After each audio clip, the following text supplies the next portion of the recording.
Basta, ya aparecí en la grabación pasada que me dijiste muy mal, que no se presentó, qué sé yo, y ahora de vuelta. Basta. Una vez Ah, te falté. voy a Una. empezar. Bueno, vos me haces acordar cualquier cosa si yo no sé. Bien, entonces, lo que vamos a hacer hoy es empezar a hablar de ondas. En principio, de todas las formas ondulatorias que conocemos, ¿sí? Nos vamos a dedicar básicamente a lo que se llaman ondas mecánicas, ¿sí? En particular. ¿Por qué el espectro de ondas? Después van a ver en física 2 otro tipo de ondas, pero la idea que van a aprender acá les va a servir, ¿no? Van a ver ondas electromagnéticas, se supone, y algunas cositas más. Pero las ondas mecánicas, que incluyen, por ejemplo, ondas de agua u ondas sonoras, en realidad tienen todo este tipo de ondas mecánicas tienen algo en particular y en común, ¿sí? Y es el hecho que viajan a través de un medio, vamos a decir, no un sólido, vamos a decir un medio, que es deformable, ¿sí? Entonces vamos a poner, viajan a través, yo quiero poner las palabras justas, de un medio deformable,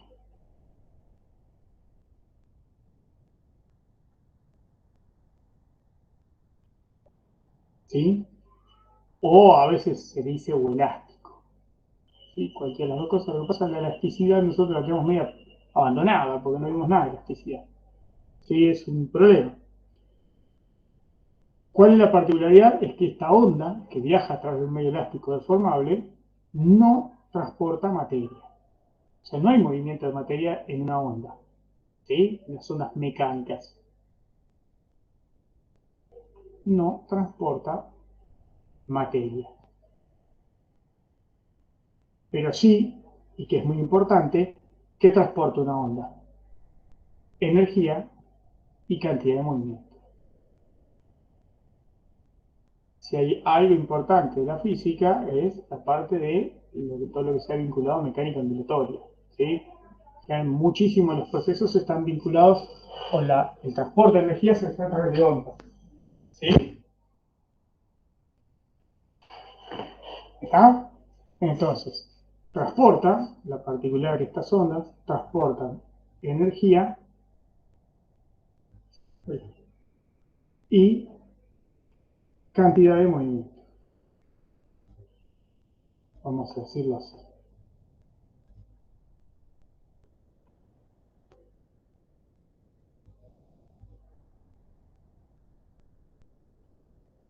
Entonces, a grandes rasgos, vamos a dedicarnos en esta parte de la materia a mirar o estudiar este tipo de ondas o fenómenos ondulatorios, los que involucran como medio de transporte un medio material, ¿sí?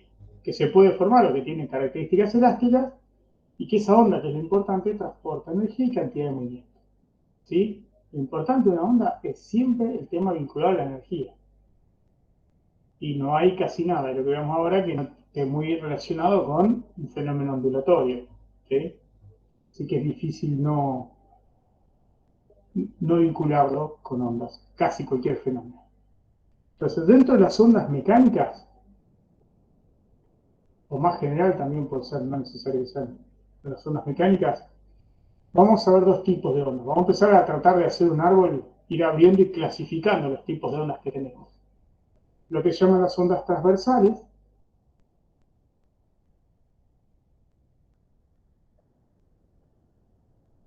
y las ondas longitudinales.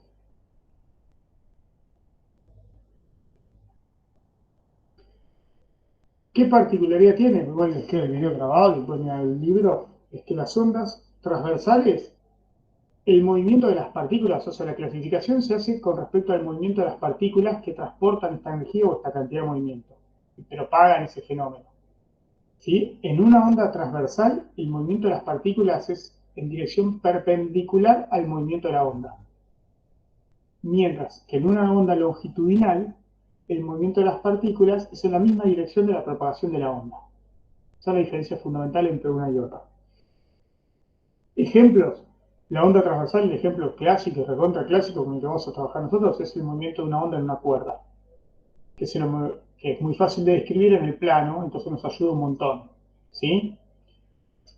Ondas longitudinales, por ejemplo, las ondas de sonido o las ondas en un resorte, son ondas de tipo longitudinal. ¿Sí? ¿Está?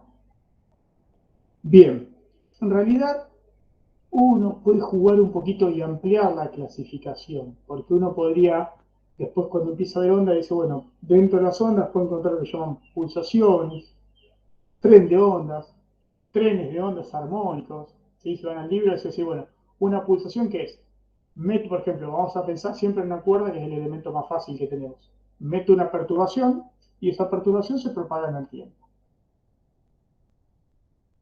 ¿Sí? Una pulsación, se van a los libros, es decir, bueno, meto una perturbación que tiene esta forma y después de un instante de tiempo la perturbación la veo por acá, idéntica. Esa es una pulsación, por ejemplo. Después puedo meter un tren de ondas, ¿no? Que es una perturbación atrás de la otra. Podría encontrar un tren de ondas, una cosa así. Perturbaciones idénticas que les voy haciendo una atrás de la otra. Si ese movimiento es de tipo periódico, si tengo lo que llamo una onda, en vez de un tren de ondas, hablo de una onda armónica. ¿Sí? Entonces ahí tengo una clasificación, además del tipo de ondas que puedo ser, pero es más particular eso, por la forma de la onda, la clasificación. ¿Sí? No por la clasificación más general que tiene que ver con el movimiento de las partículas. Hago esta aclaración, o se hace la aclaración en el libro, ¿por qué? Porque uno necesita jugar con estas cosas como para poder entender el fenómeno ondulatorio en general. ¿Sí? Se agarra el caso más fácil, explica en torno al caso más fácil, una soga, un pulso, una pulsación, que después le sirve para explicar todo lo demás, porque todos los otros tipos de ondas verifican lo que verifica un pulso en particular. Una pulsación. Eh, si van a ver lo que llaman un frente de ondas armónico, es porque cada partícula de la soga, por ejemplo, si tú lo piensas una soga, cada partícula de la soga, pues vamos a ver que realiza un movimiento armónico simple, por eso se llama una onda armónica. También hay una clasificación que es que las ondas pueden ser unidimensionales, bidimensionales, tridimensionales. ¿Sí? También es en el medio y cómo estoy pensando que son esas ondas. ¿Sí? Es decir, una onda de radio, uno espera que es una onda en el espacio. Ahora, si miro una onda en un medio, por ejemplo, en el agua, una superficie tipo un tanque de agua, donde tiene una piedrita y se produce una onda, con mucha buena voluntad y cariño lo puedo aproximar como una onda en el plano. ¿Sí? ¿Está? Si uno juega, por ejemplo, con ese, estoy tirando conceptos ahí sueltos que no son muy necesarios, pero cositas que obviamente no las van a necesitar para la práctica, pero es para entender la idea que ni siquiera lo van a usar tampoco ahora. Pero, por ejemplo, si uno agarra una ondita de agua, tiene un foco, se activa la piedrita, ¿no? Y la onda se empieza a producir como una onda circular, ¿no? Que se va moviendo. Y cada vez esa onda llega más lejos porque se mueve a cierta velocidad. Y cada vez forma como un círculo más grande. Esto le va a servir para física 2 cuando uno traza una línea tangencial, ¿sí? Cuando la onda se va haciendo cada vez más grande, entonces toma un pedacito de ese círculo y es casi recto, ¿no? Porque el radio de curvatura es grande. Si ese pedacito es casi recto, puedo aproximarlo a una recta tangente y perpendicular a esa onda tangente tengo la dirección de propagación de la onda. Y esto que está acá es lo que llama esa aproximación, es un frente de ondas. Y perpendicular al frente de ondas se traza como una especie de vector que uno define como un rayo y eso me indica la dirección de propagación de la onda. En el espacio lo mismo, pero hago con un plano. Una onda esférica que se propaga en el espacio es una esfera que se va abriendo, hago un plano tangente a un punto de esa onda y perpendicular a eso tengo la dirección de propagación de la onda que va a ser en dirección radial al foco, ¿no? En principio si es el medio es homogéneo, isótropo, cumple todas las condiciones lindas para que se propague de igual manera en todas las direcciones. ¿Se entiende más o menos la idea? Son comentarios más que nada, no es la parte importante. Para entender cómo, hoy nos vamos a dedicar más a una parte más matemática, que yo no sé, creo que no se las dan habitualmente, a mí me gusta darlo, así que prevalece mi gusto por sobre lo que hagan. Eh, Vamos a trabajar un poquito con una pulsación, ¿sí? Para entender el fenómeno, llegar al fenómeno de la onda o de la descripción matemática de una onda, ¿sí? Que es la parte difícil. Eh, Vamos a suponer una pulsación que se mueve. Ese mismo fenómeno que le dije, es una perturbación, por ejemplo, lo pienso en una soga. Una soga bien tensa, los dos extremos, la levanto un poquito y logro que esa perturbación que yo le metí se propague con una cierta velocidad. ¿Sí? Entonces, suponemos que es una cosa así. Vamos a tratar que el dibujo me salga lo mejor posible. Entonces tengo esa pulsación y después un cierto instante la veo por acá. La misma se supone que es, ¿no? Se propaga con una cierta velocidad. Vamos a suponer que este es el eje X y el eje Y. Pero no pierde la forma en ningún momento. ¿Sí? No pierde la forma. Siempre tiene la misma forma. Vamos a despreciar toda pérdida de energía, toda pérdida de cantidad de movimiento, todo rozamiento, todo lo que me moleste, como para que no conserve la forma esa pulsación. ¿Sí? Desde el punto de vista matemático, esta cosa que está acá, en el origen de un sistema arbitrario que yo podría llamar S a este sistema, ¿sí? Si quiero describir una posición de ese pedacito, de esa perturbación, eso que marqué ahí, ¿sí? Sería un I de x0, que es algo que es función del tiempo y de la posición en x, ese pedacito verde que yo marqué, que puede ser un pedacito de soga. Imagínense que es una soga que le marqué con una tiza. ¿Sí? Entonces a tiempo cero tiene una cierta altura. Y esa altura, como esa perturbación, esa pulsación se propaga en el tiempo y se va moviendo con una cierta velocidad hacia adelante, en la posición original es solamente una función de x. Esa función de x, ¿qué me da? La forma de ese pulso, ¿no? Aprendimos en matemáticas. Me tendría que dar la forma del pulsito ese que yo dibujé azul, ¿o no? Después de un cierto instante de tiempo, el pulso sigue moviéndose y está en otra posición. ¿Sí? Está acá, que es lo que dibujamos ahí. Si la forma, ¿sí? Está, si este pulso, esta pulsación no cambia la forma con el tiempo, voy a describir para un cierto I de xt, voy a tener que tener la misma forma. Para un I de xt, vengo y me paro en el mismo cosito y debería encontrar lo mismo, porque el pulso no cambió la forma. ¿Estamos de acuerdo? Bien. Entonces lo que hacemos es decir, bueno, pará, vamos a tratar de entender un poquito la idea y lo que digo, tomo un sistema de referencia, cambio mi sistema de referencia. Yo tenía mi sistema de referencia, ese ahí, y lo que hago es que el sistema de referencia se mueva junto con el pulso, ¿no? Puedo hacer eso tranquilamente. Es un sistema de referencia que se mueve con velocidad constante. Yo voy a poner un sistema de referencia que yo dibujé así, S'.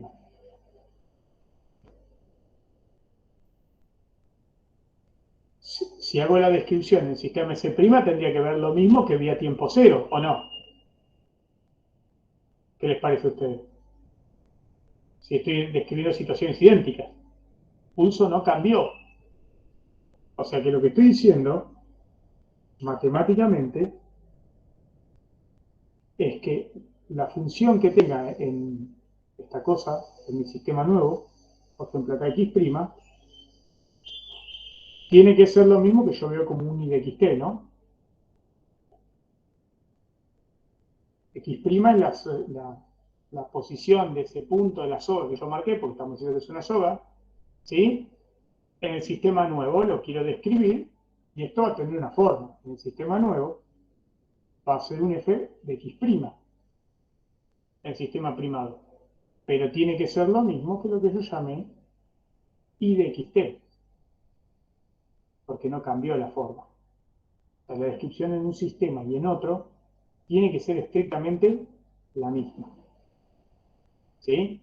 estoy comparando y digo, bueno, la forma que tenía el sistema S, que yo lo llamé I de XT, que se conservó en tiempo, tiene que ser la misma forma que tiene la función en el sistema primado porque el pulso no cambió. Los sistemas de referencia son idénticos. Entonces lo que hacemos es pensar un poquito. Si yo juego con la descripción en uno y otro sistema, ¿qué pasó el sistema nuevo, S'? Se movió junto con el pulso, ¿no? ¿Cuánto se movió? Si transcurrió un tiempo t y el pulso tiene una velocidad v, se movió una cantidad v por t, de lo que aprendimos en cinemática. Yo puedo encontrar una equivalencia en describir esta posición x' con la posición en el sistema sin primar. Yo voy a hacer el dibujo de vuelta para que ustedes lo entiendan bien, porque por ahí a veces esto resulta muy molesto de entender y a mí me gusta que se entienda.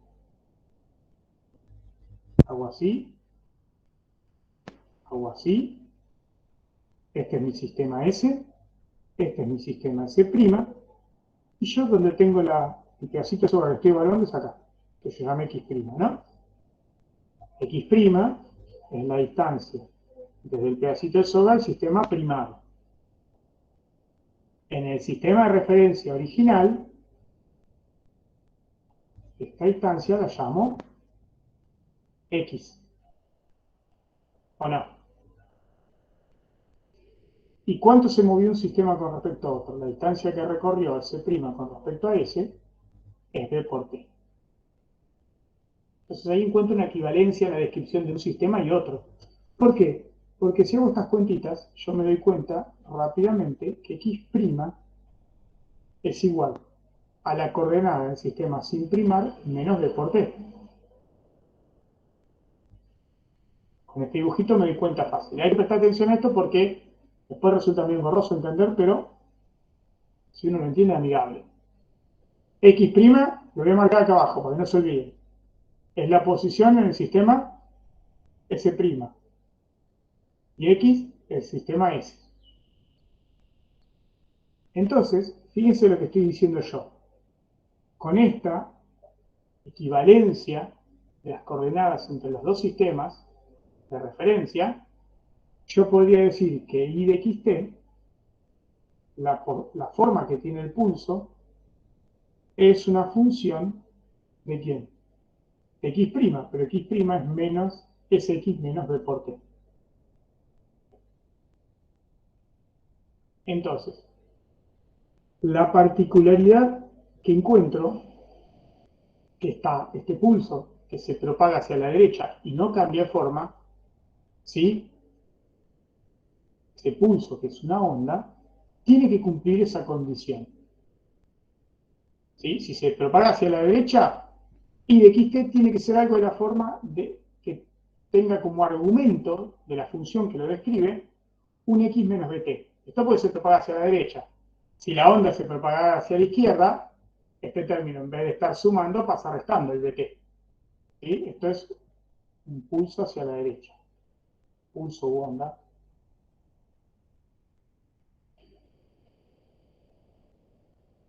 Si el pulso se propagara en dirección contraria, la forma que tiene la onda tiene que ser algo, cualquier función cuyo argumento sea X más BT.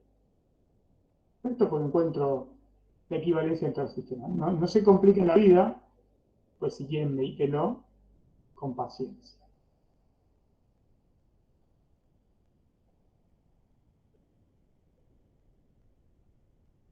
O sea, estoy diciendo esto, cuando la onda, el pulso se propaga para allá, y este es el caso cuando el pulso se propaga hacia allá.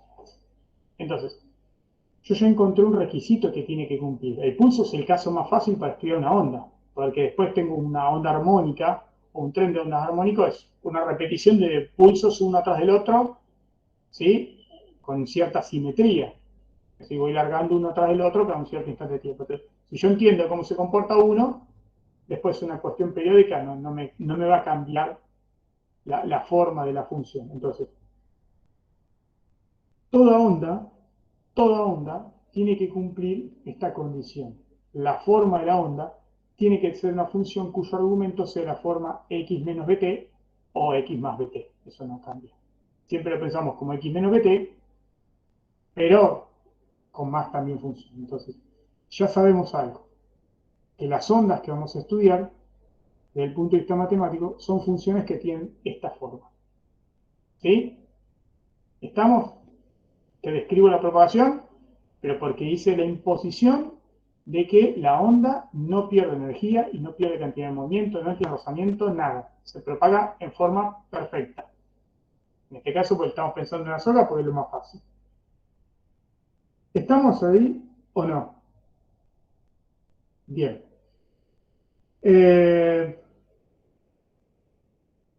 Hay un detallecito, una cuenta que a mí me gusta hacer, y es esta. Lo voy a hacer tal cual lo había pensado para contárselos. Si yo tengo la ondita, esa que dibujamos ahí, y después de un cierto instante está en otra posición, ¿no? Voy a intentar que sea la misma, que el dibujo me salga mismo. Dijimos que no pierde la forma. Porque, o sea, si a tiempo cero está ahí, a tiempo t tiene que tener la misma altura, ¿no? O sea que esta altura tiene que ser idéntica, ¿no? ¿Estamos de acuerdo en eso? Esto es un sistema, por ejemplo, este podría ser a x igual a 0 y t igual a 0 el sistema evaluado, y acá el sistema en un determinado x y un determinado t. Bien. ¿Cuánto se movió el pulso? Esto lo vamos a veces a referir el pulso, cuánto se movió, una cantidad v por t, porque es la velocidad de la onda. Hay una cuestión de lenguaje que a veces no se usa mucho, pero cuando uno se refiere a una porción de la solita, habla de fase, habla de la fase. Esto que estamos mirando acá, que tiene la misma altura, a veces hablamos de fase. ¿Sí? Entonces lo que estoy diciendo, a tiempo cero y a tiempo t veo la misma fase, ¿no? ¿Sí?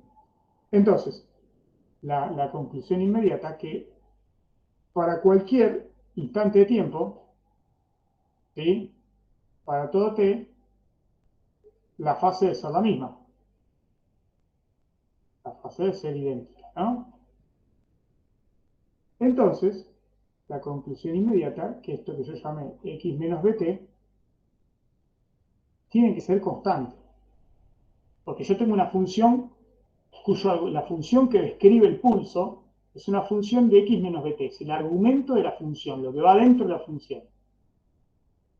Entonces, la única forma que la altura del pulso, siempre ese pulso que yo estoy observando, esa fase que estoy observando, sea siempre lo mismo, es que lo que está dentro de la función que estoy evaluando sea siempre lo mismo.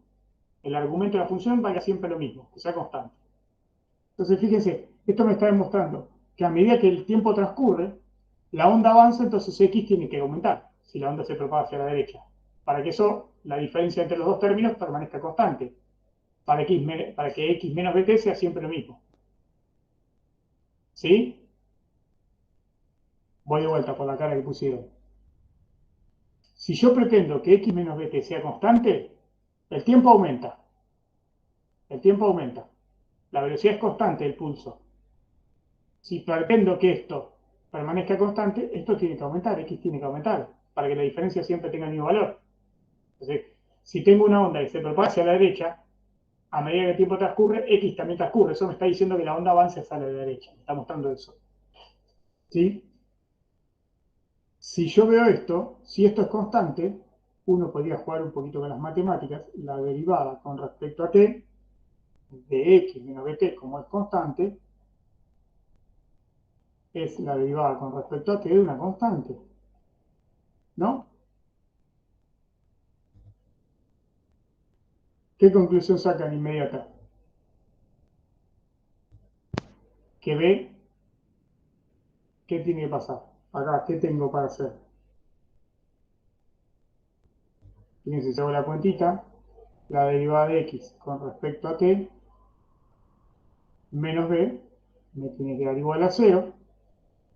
Entonces, ¿qué me dice? Que b es igual a la derivada de x con respecto a t, y eso es lo que se llama la velocidad de fase de la onda. Parece una pavada, que estamos dando vuelta con una pavada, pero eso es lo que se define como la velocidad de fase del pulso. ¿Sí? Agarro, es como si yo agarrara una porcioncita de la soga y esa porcioncita se estuviera moviendo siempre manteniendo la altura constante. Entonces evalúo la velocidad de la fase de ese pedacito de soga que se está propagando siempre en una altura constante. Aunque ese pedacito de soga no se mueve, porque sabemos que no hay movimiento de materia, solamente hay movimiento en una soga en dirección transversal, por ejemplo. ¿Sí? Bien, ¿estamos hasta ahí? Entonces, el otro requisito de una onda, o sea, si uno quiere jugar con todo lo que llevamos allá, parece que estamos dando vuelta como los locos en una hamaca, sabemos que una onda tiene que cumplir, es cualquier cosa que sea una función que se comporte de esta manera, más, menos más, ¿no? Lo pongo acá chiquitito, pero lo mismo, porque siempre trabajamos con el menos, pero es más fácil, y además le tengo que pedir que x menos bt o x más bt sea constante. Si el pulso cumple eso, o lo que yo estoy evaluando cumple eso, parece que tengo un fenómeno ondulatorio, una onda o pulso por ahora. ¿Estamos de acuerdo hasta ahí? Bien. No nos alcanza con eso, está claro que no nos alcanza. Pero por lo menos ya tenemos una idea. Cualquier cosa que cumpla ese requisito tiene forma o parece ser una onda. Necesitamos, si queremos conocer una onda de manera completa, ¿qué necesitaría conocer?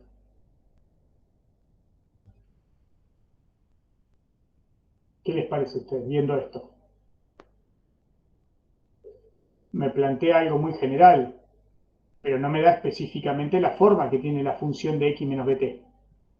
Yo necesito saber cómo es esa función explícitamente para poder escribir una onda de manera correcta. O sea que lo que estoy diciendo es que necesito conocer lo que se llama la ecuación de la onda.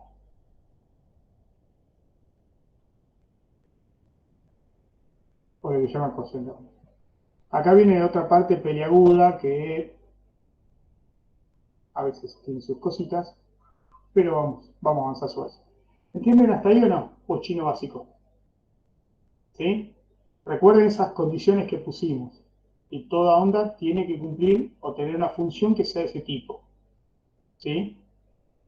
Dicho eso, lo que buscamos es, cuando uno dice quiero obtener la ecuación de una onda, es decir, necesito explícitamente conocer cómo es I de xt, o f de x menos bt, que es lo mismo. ¿Sí? Si yo no conozco cómo es I de xt, cómo es esa función de x menos bt, no puedo describir de manera completa el fenómeno ondulatorio. ¿Sí? Entonces necesito conocerlo. Bueno, yo les decía que es más fácil construirlo toda una onda, el estudio de una onda con una soga, ¿sí? Y vamos a seguir con esa idea. No pierde generalidad. Lo que vamos a deducir para una cuerda, ¿sí? Con algunas aproximaciones, no pierde generalidad y sigue valiendo para otros tipos de fenómenos ondulatorios, ¿sí? Ya sea una onda en el agua o una onda sonora. La ecuación sigue valiendo igual. La forma general es la misma, ¿sí? Entonces, imaginemos que tenemos una soga muy larga, ¿no? Vamos a hacer el dibujito. Tenemos una soga muy larga, tensionada a ambos extremos, con una fuerza que llamamos T, ¿no? Yo la agarro, la muevo y la perturbo. Y esa perturbación la levanté, la solté y se propaga una onda a través de esa soga. En un momento, si yo miro un pedacito de soga, chiquitito, imaginen que si yo me paro y miro acá,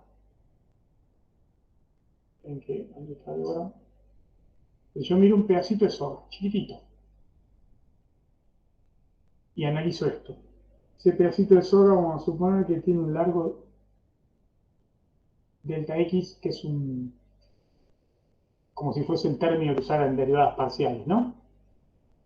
Nada más la misma letra anotada de otra manera. Entonces tiene un pedacito de soga muy chiquitito. En un instante se movió ¿no? Y la soga quedó, vamos a hacer el dibujo.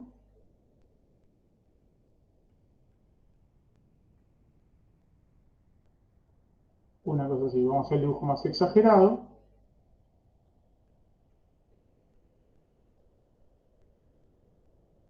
Una cosita así. Yo voy a elegir un plano.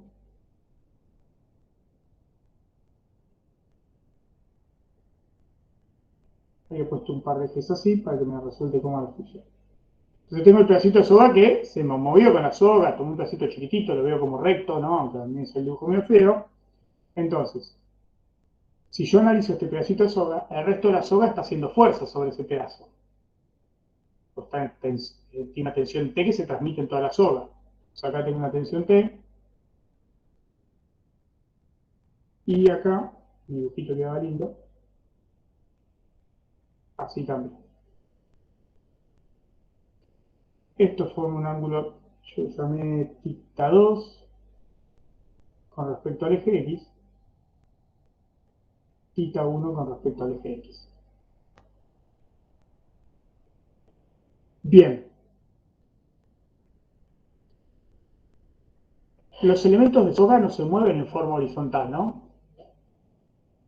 O sea, solamente tienen movimiento en forma vertical.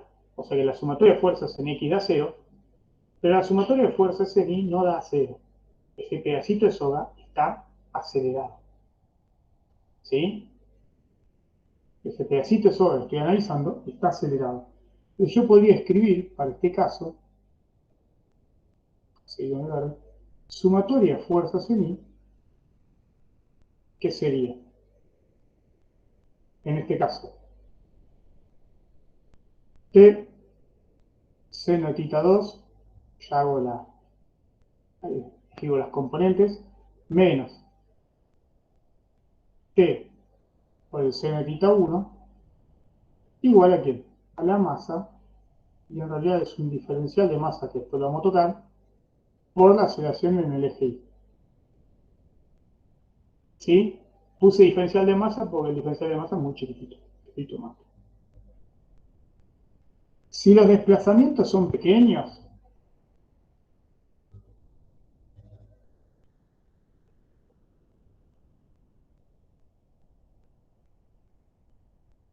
¿se acuerdan que ya lo hemos visto varias veces? Si los desplazamientos son pequeños, el seno de θ es aproximadamente ¿quién? Tangente θ, ¿no? Entre 6, 17, 20 grados es casi lo mismo radiano. Entonces yo podría escribir P, saco factor común, en vez del seno de θ 2, podría poner tangente de θ 2 menos tangente de θ 1. Y esto es un diferencial de masa, un delta de masa, por la aceleración en el eje. Estamos jugando, haciendo algunas aproximaciones y hasta ahora va todo muy lindo.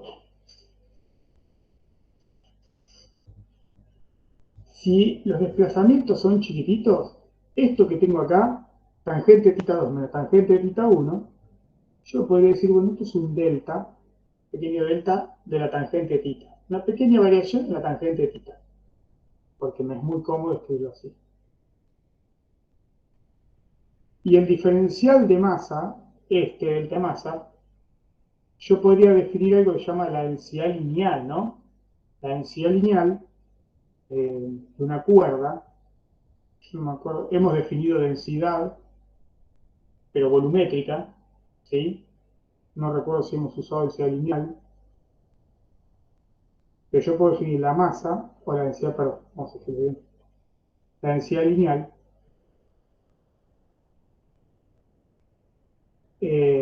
relacionada con la masa, como que vamos a escribir como mu por L.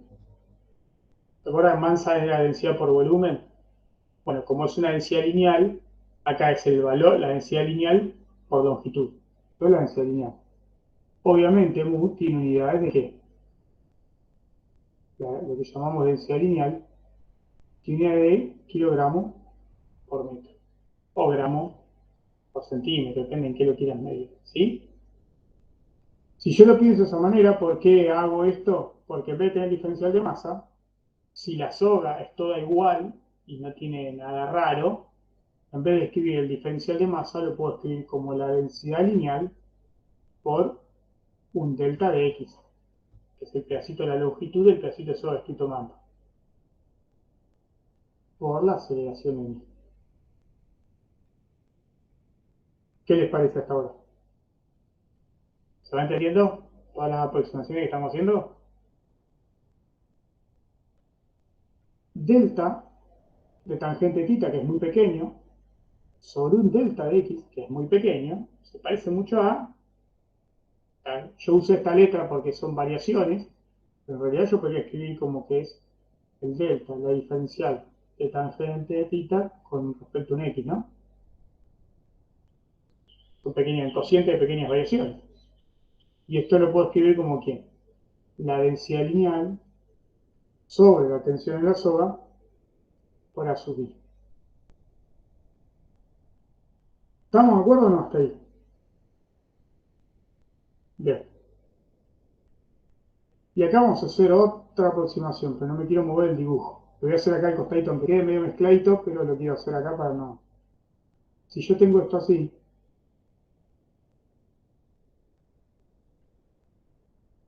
y esto es θ, esto es I, y esto es X, ¿no? Puedo escribir con mucha buena voluntad y cariño que la tangente de θ es cateto opuesto y sobre X. Bueno,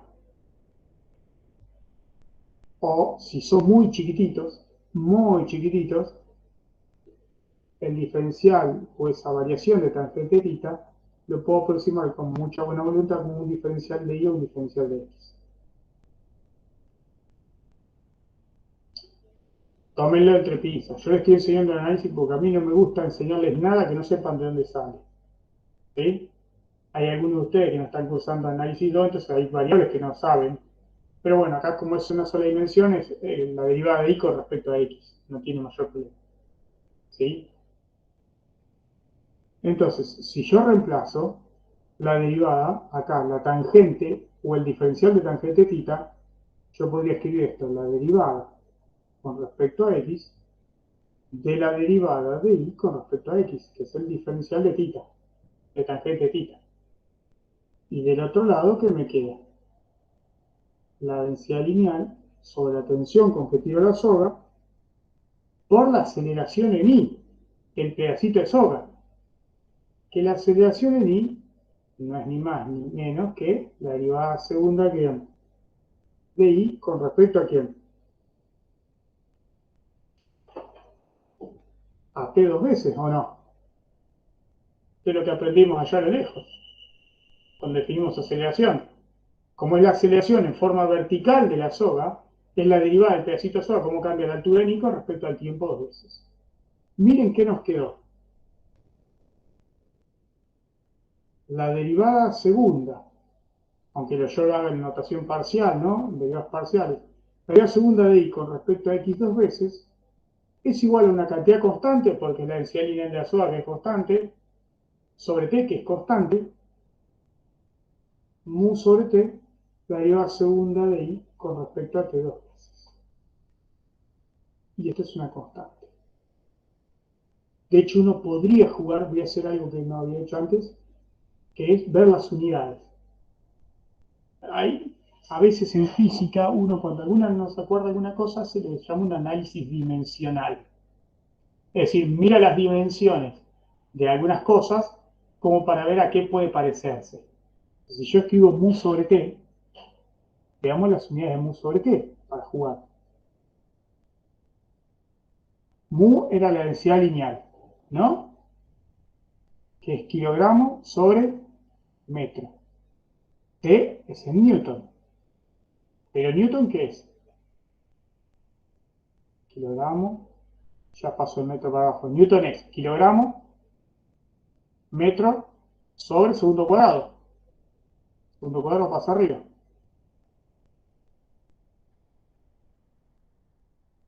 Kilogramo acá, kilogramo con kilogramo se va, o sea que esto, mu sobre t, tiene unidad de segundo cuadrado sobre metro cuadrado. O, yo lo podría pensar, 1 sobre metro sobre segundo al cuadrado. O sea que tiene unidades de ¿qué?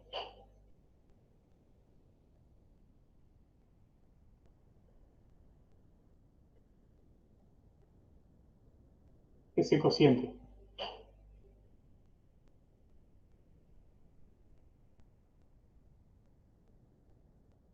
Vamos. 1 sobre metro sobre segundo al cuadrado. ¿Tiene unidades de qué? ¿Metro sobre segundo qué es? Velocidad.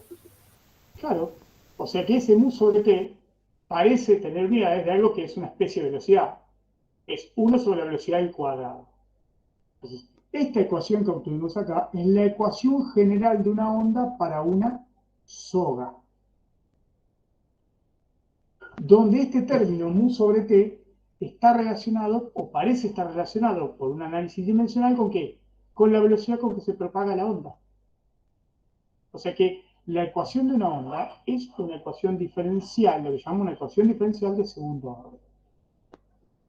Matemáticamente no tenemos que saberlo, pero que nos está diciendo, toda cosa que matemáticamente se comporte de esa manera, ¿sí? Toda I de xt que respete esa ecuación es una onda, me está diciendo. Y en este caso es una onda en una soga. ¿Sí? ¿Se entiende lo que digo hasta ahí? Pues ya encontré lo que llama la ecuación de onda. Todo objeto matemático I de xt que verifique esa igualdad, esa ecuación diferencial, corresponde a una ecuación de onda. ¿Sí? ¿Vieron que no fue tan duro matemáticamente? Vamos a probar a ver si esta ecuación satisface a cualquier onda. Es decir, si esta ecuación diferencial me sirve para cualquier cosa que sea de la forma x menos bt. Es decir, si yo tengo algo que es de la forma y de xt, que es una función de x menos bt, y lo meto ahí adentro, si lo verifica, me está diciendo, sí, claramente, esto es la ecuación de una onda. ¿Sí? Entonces lo que vamos a hacer es jugar un poquito. Yo en esto lo tomamos con pinzas, ¿sí? Porque yo entiendo que hay cosas de matemática que algunos de ustedes por ahí no lo saben, si no están cursando Mate 2, Análisis 2, perdón, aunque creo que deberían todos estar cursándolo. Yo lo que voy a hacer es, a esto le voy a llamar z al argumento, y lo voy a escribir para hacer las derivadas más fácil. Digo, bueno, esto es un f de z. Entonces hago la derivada. Solamente para hacer la regla de la cadena bien, hago este truquito. ¿Sí? Primero derivo un lado, o sea, empiezo la derivada de y con respecto a x. Derivada de y con respecto a x. Si quiero derivar y con respecto a x, ¿qué tengo que hacer? Sería la derivada de f con respecto a z, la derivada de z con respecto a x. Esto como una regla de la cadena porque es una función compuesta. Hay una función que es función de z y z es una función de x y t. Esto viene escrito, queda como la derivada de z con respecto a x es 1. Estoy diciendo que esto es igual a la derivada de f con respecto a z, ¿no? Me quedo. Hago la derivada segunda. Derivada segunda de y con respecto a x dos veces es lo mismo que derivar con respecto a x, ¿a quién? A derivada de f con respecto a z. O sea que, a ver si lo escribí bien. Perdón, tengo que pasar, escribí mal yo. Vieron que lo escribí mal. Tengo que derivar con respecto, si quiero derivar con respecto a x, tengo que derivar primero con respecto a quién. A z, ¿no? Yo escribí el argumento en términos de z, no de x. O sea, si quiero derivar con respecto a x, primero tengo que pasar por z. ¿Vieron que se cometen errores? Derivar con respecto a z, listo. ¿Y esto cómo me queda? Derivada segunda de f con...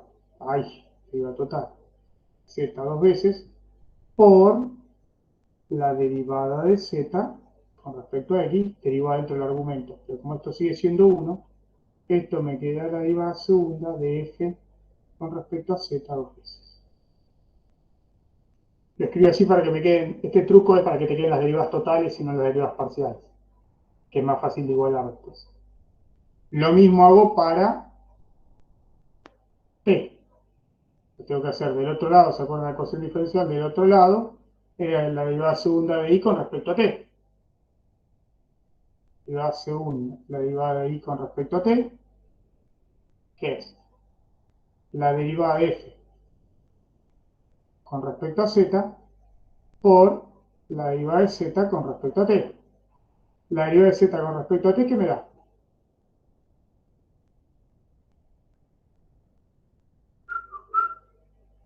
¿A qué se parece? B. B. En este caso, menos b. Pero sería más menos b, ¿no? Menos más b. Cualquiera de los dos me sirve. O sea que esto me queda menos b por la derivada de f con respecto a z. Si hago la derivada segunda de y con respecto a t dos veces, es derivo con respecto a... Ay, hace mucho que no doy análisis hoy y ya estoy olvidado. ¿De quién? De menos b derivada de f con respecto a z. Vuelvo a derivar lo mismo.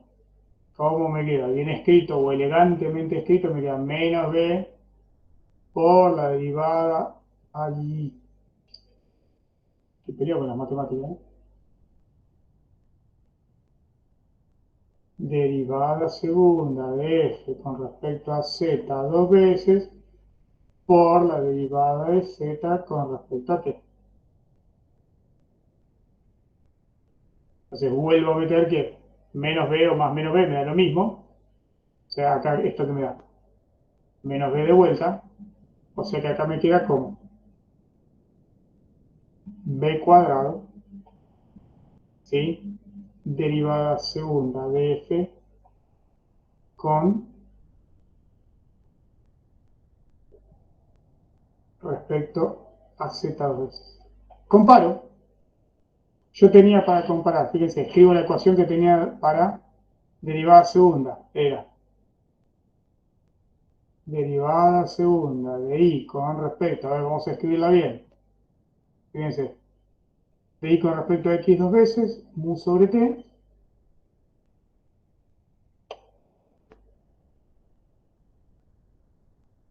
Esto es mu sobre t, derivada segunda de y con respecto a t dos veces. Si yo igualo, pongo de este lado derivada segunda de y, tengo que ver si son iguales, ¿no? Fíjense, a mí que me quedó. Yo hice la derivada segunda de y con respecto a x, ¿qué me quedó? Derivada segunda de y con respecto a x dos veces, me quedó la derivada total de la función con respecto a z. Dos veces. Y del otro lado me quedó la derivada segunda de y con respecto a t dos veces. ¿Quién? B cuadrado, derivada segunda de f con respecto a z dos veces. Moraleja,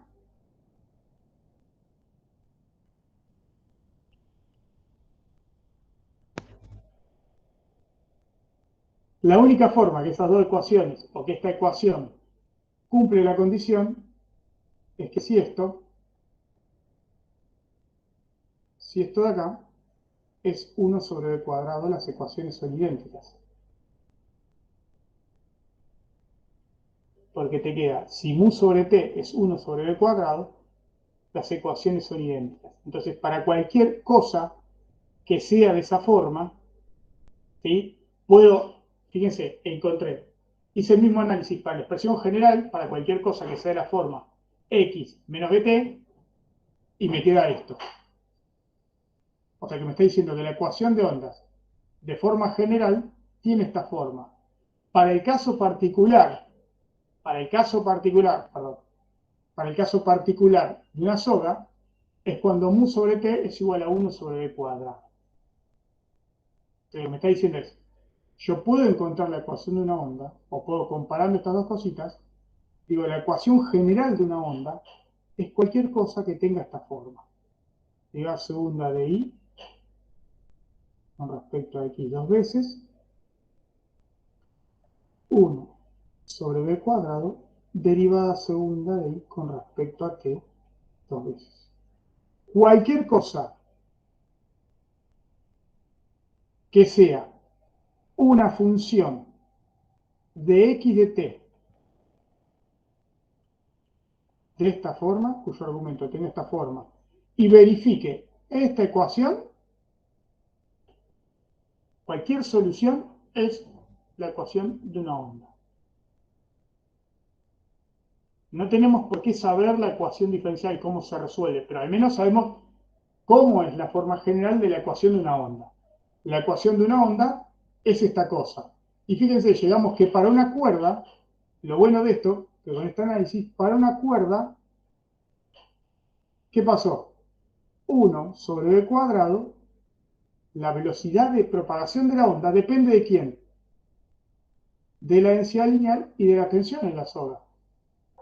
O sea que B, la velocidad de propagación de una onda en una soga, es la raíz cuadrada de t sobre mu. Y ya tengo la velocidad de propagación de una onda en una cuerda. Analizamos un caso particular y después con la solución o la forma general que sabemos que tiene que tener, encontramos la ecuación general de una onda. Cualquier cosa que sea, o cualquier i de xt que verifique esta ecuación diferencial es una onda. No importa si longitudinal o transversal, pero es una onda. Entonces, cualquier cosa que yo encuentre, cualquier función que tenga esa forma, me sirve. X más menos más, ¿no? Eso depende para donde se esté preparando la onda en la soga o en el medio, ¿sí? Entonces, lo bueno que encontré, que cualquier entidad, cualquier función matemática que verifique esto es una onda. Tendríamos que saber más de matemáticas para resolver esta ecuación diferencial y decir, bueno, ya sé cómo son las soluciones. No lo saben, y no sé si en el plan de estudio nuevo funciona o figura de cómo resolver una ecuación de este tipo. Entonces, por ahora, vamos a aceptar con un fervor cuasi religioso cuál es la solución o cuáles son las soluciones. ¿Sí? Es decir, bueno, ¿qué objetos matemáticos me verifican esta ecuación? Es decir, que lo meto ahí adentro y funca. Derivo con respecto a x dos veces, derivo con respecto a t dos veces y lo multiplico por 1 sobre la velocidad al cuadrado y anda. Bueno, una de las soluciones se llama, por ejemplo, vamos a probar con una onda, la solución para una onda transversal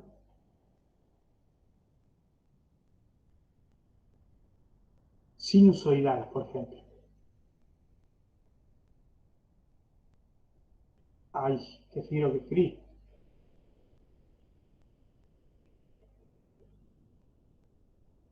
¿Qué es esto? Estoy diciendo que tengo una onda que es como un seno, ¿no? Si la onda que se propaga en la soga tiene esta forma, estoy proponiendo que verifique esa ecuación. ¿Sí? A tiempo cero, yo podría escribir, ¿sí? Bueno, yo digo que esto tiene forma sinusoidal, propongo como una solución. Yo voy a proponer que mi solución a tiempo cero es de la forma así.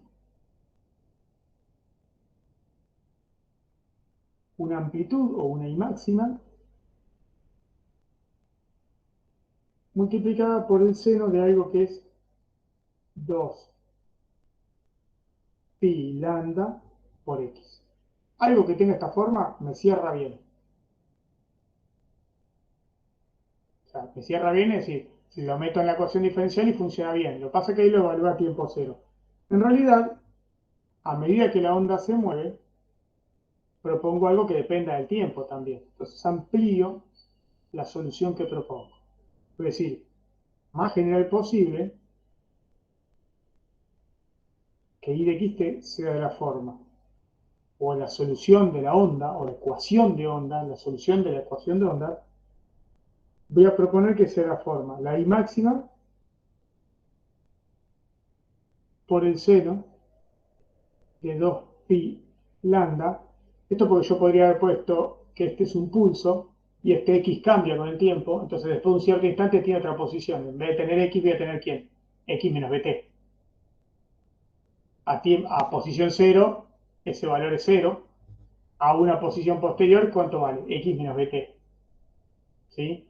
Entonces, lo que hago es decir, bueno, en vez de reemplazar por x, pongo x menos bt. Esto porque acá, para que verifique la ecuación, x vale 0. Si propongo una solución de este tipo, la meto dentro de la ecuación diferencial, resulta que verifica lo que proponíamos. Es solución de la ecuación de onda. O sea que esa cosa que estoy escribiendo ahí, que es una función sinusoidal, describe un movimiento ondulatorio, por ejemplo, en una soga, porque es una onda transversal sinusoidal. ¿Sí? Si yo distribuyo, y esto lo escribo un poquito mejor, I sub m representa la amplitud de la soga, ¿no? Porque el seno sabemos que va entre -1 y 1. O sea que la amplitud de ese factor que está delante premultiplicando me da la amplitud de la soga. ¿Cuánto puede ir para arriba? ¿Cuánto puede ir para abajo el pedacito de soga que estoy evaluando? ¿Sí? Entonces yo me paro en un instante y lo miro y esto alcanza un valor. Cuando alcanza el valor máximo, es I sub m, y acá menos I sub m. Ahora vamos a ver qué es cada término de esa solución, porque no sabemos cómo sacarlo, entonces no podemos ver qué corresponde cada término. Pero vamos a tratar de entenderlo. Si yo distribuyo esto, puedo escribir que la solución, que es un seno, yo la puedo escribir 2pi lambda x menos 2pi b para una onda que se propaga hacia la derecha, 2pi b lambda por t. Lambda es lo que se conoce como longitud de onda. Como es un seno, ¿sí? El seno es una función periódica, ¿o no?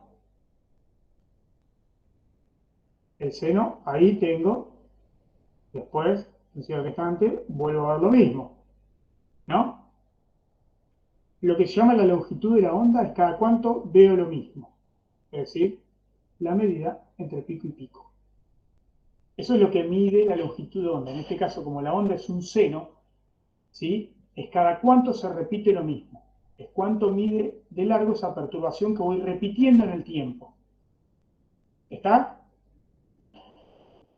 Eso es lo que se conoce como longitud de onda. A veces, como para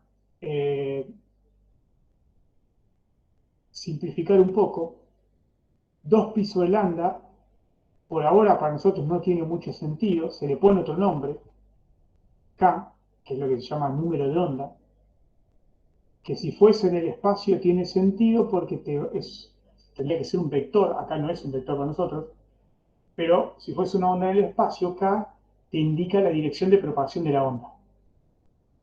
Si fuese una onda en el espacio, en vez de acá tener K por X, uno escribiría ese término K producto escalar R, una onda en el espacio.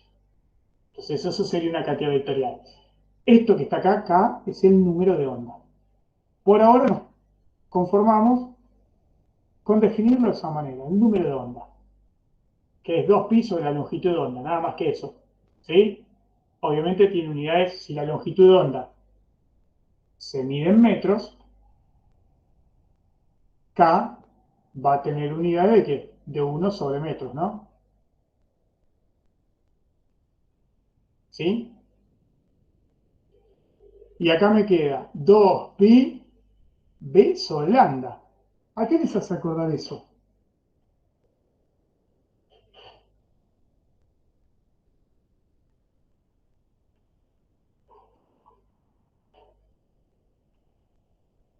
B sobre lambda, ¿qué les parece que puede llegar a ser?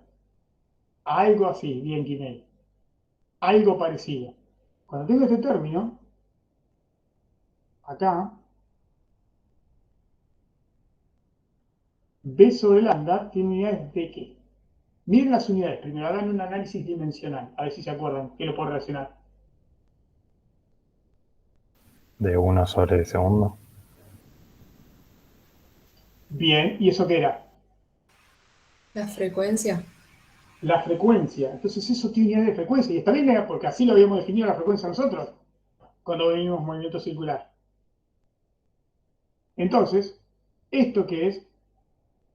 2pi b sobre lambda parece ser algo así como 2pi por f. ¿Y 2pi por f quién era? Lo que nosotros terminamos llamando después frecuencia angular. Entonces, una solución de la ecuación de ondas podría ser algo que sea de la forma I de xt, una amplitud I máxima, o A veces, del seno de kx menos omega t. ¿Sí? Esto es solución de la ecuación de ondas. O sea que voy y reemplazo, hagan la cuenta en su casa, vayan, reemplacen y van a ver que da lo mismo en los dos lados. Y les va a quedar un término que es la velocidad. De hecho, también las opciones más simples, si el seno parece ser solución de esa ecuación de onda, obviamente también va a ser solución coseno. Si uno es igual al otro, desfasado a 90 grados, ¿no? O sea, tiene una diferencia de fase de 90 grados entre seno y coseno. O sea que tiene que ser solución. Si uno es solución, el otro también, así como también las combinaciones de ambos. Entonces, hay más soluciones de esa ecuación de onda. Pero pues nosotros nos vamos a quedar en nuestro modelo más sencillo, que estas dos funciones son solución de la ecuación de onda. O sea que una onda la puedo escribir en términos, una onda armónica en particular, la podría poder escribir en términos de una amplitud por el seno de kx menos omega t o la amplitud por el coseno de kx menos omega t. Si la onda se propaga hacia la derecha, si la onda se propaga hacia la izquierda, sería que kx más omega t. ¿Estamos hasta ahí? Fíjense que esto respetó lo que veníamos pidiendo. Estas dos son soluciones de la ecuación de onda.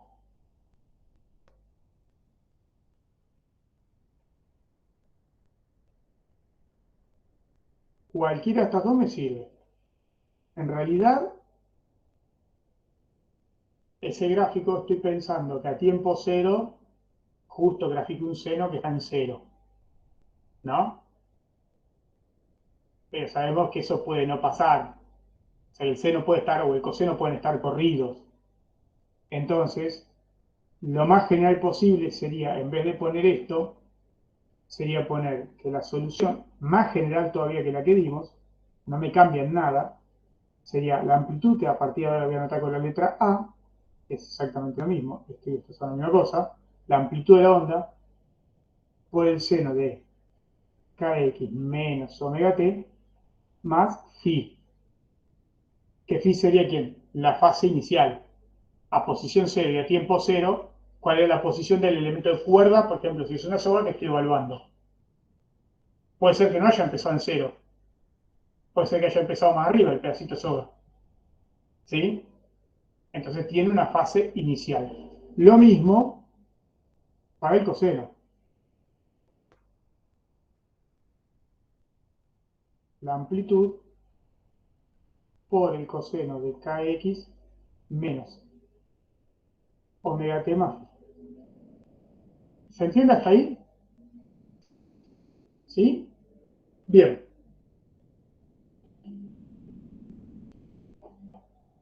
Si se trata de una cuerda, listo, no tenemos más problemas, ¿no?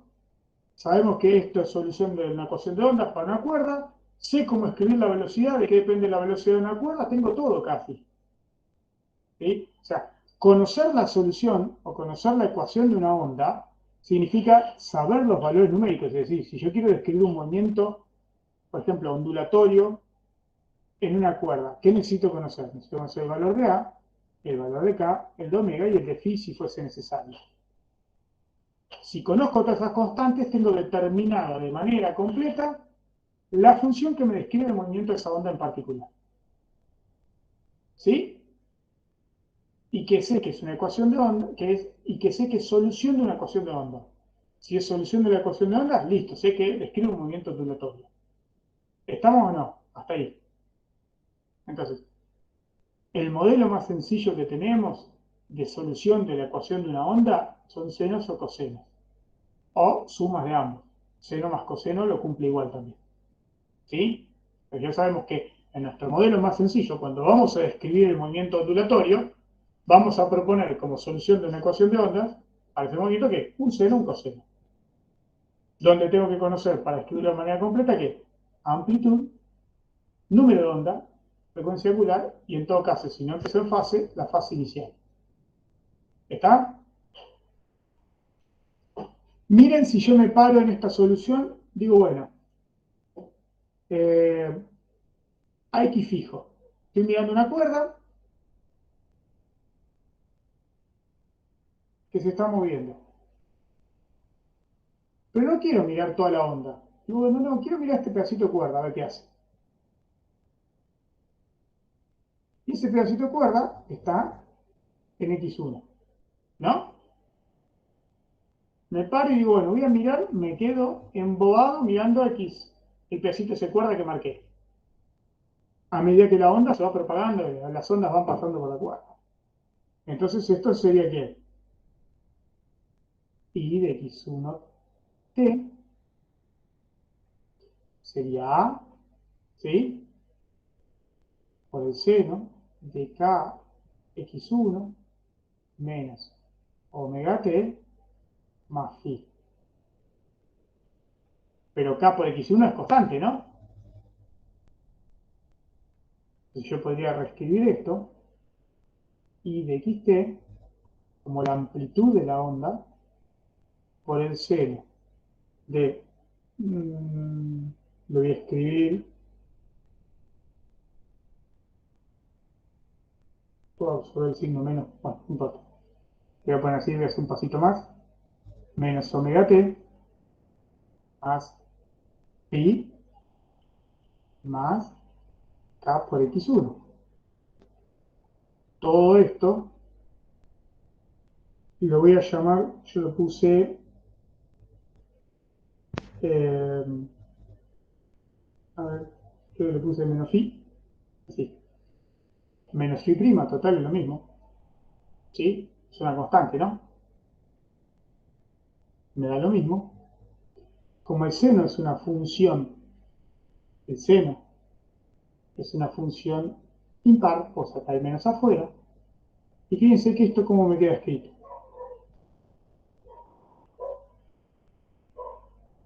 Menos la amplitud por el seno de omega t más phi prima. ¿Y a qué les hace acordar esto?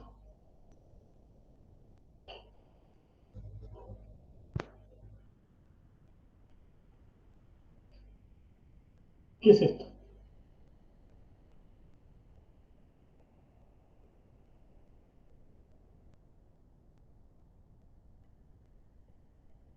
¿Qué opinan? ¿Dónde vimos esto? Phi prima es una constante y tengo omega t. ¿Qué era eso? Por una amplitud.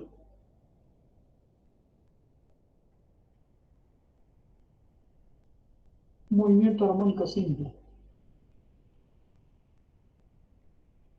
Esto, lo que estoy diciendo es que si yo miro un pedacito de soga fijo y lo miro, este pedacito de soga en forma vertical va a describir un movimiento armónico simple. Va a llegar hasta su altura máxima, va a pasar por cero, va a bajar, va a ir a su altura mínima y va a describir entre dos puntos, va a describir acá un movimiento armónico simple. O sea que el elemento de soga, el elemento de cuerda, si yo me paro en una posición fija para esa onda armónica que se está propagando, ¿sí?, por la cuerda, describe un movimiento armónico simple. Aunque la onda, esto es porque estoy mirando un elemento de cuerda, ¿no? Pero eso me va a pasar para todos los elementos de materia que yo siga, van a describir un movimiento armónico simple. ¿Sí? Ahora, cuando voy a describir la onda, cómo se propaga la onda en el tiempo y en la posición, sí, va a cambiar con X y con T. Pero si yo me paro en posición fija, el elemento de materia que esté evaluando realiza un movimiento armónico simple en torno a la posición esa, en torno a una posición de equilibrio. Por eso estoy diciendo que cuando propusimos la clasificación de las ondas mecánicas, eran ondas que la materia no se movía. Lo que hace es moverse con un movimiento armónico simple, lo que estoy evaluando en principio para estas ondas armónicas, en torno a una posición de equilibrio. ¿Sí? ¿Estamos? Bien.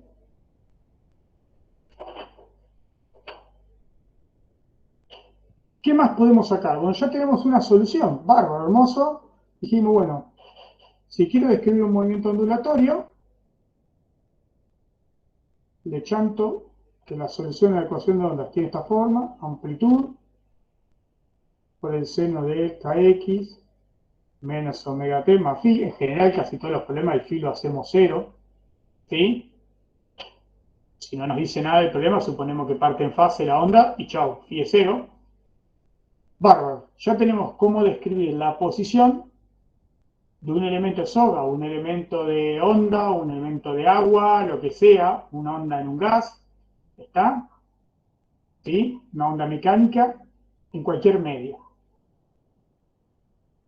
¿Qué es lo único que no hablamos? Hablamos que la onda se propaga en nuestro modelo sencillito con velocidad constante, dijimos hacia la, en este caso, por la forma que tiene la ecuación, hacia la derecha, por el signo menos. ¿Sí? ¿Y qué nos faltaría?